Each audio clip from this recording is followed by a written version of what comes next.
And I'll share with you this story. I'll never forget the first time that I consciously entered into a lucid dream. It was a game changer for me, not just in the dream world, but in my waking life as well. Let me tell you how it happened. Now, I've always had intense dreams.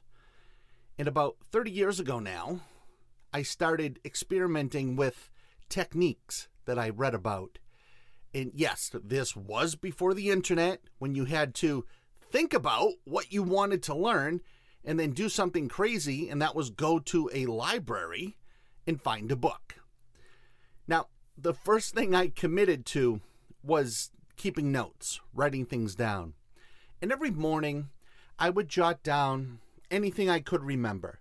Snippets of conversations, strange landscapes, even the emotions I felt. And at first, the entries seemed random, like pieces of a puzzle. They didn't make much sense. But after a couple of weeks, I noticed reoccurring themes. Doors, light bulbs flickering, people, whether I could fly or not. And oddly enough, that I kept seeing other versions of myself, and I would try to run after them, meaning myself, to talk to them, but the other versions of me would always run away from me, right? And then I noticed that I would actually wake up in the dream and still be lucid dreaming. And that's when I decided to start doing reality checks. Every time I thought I woke up, I would look to see if something was out of place, like trying to make a phone call, never seemed to work, eating was difficult.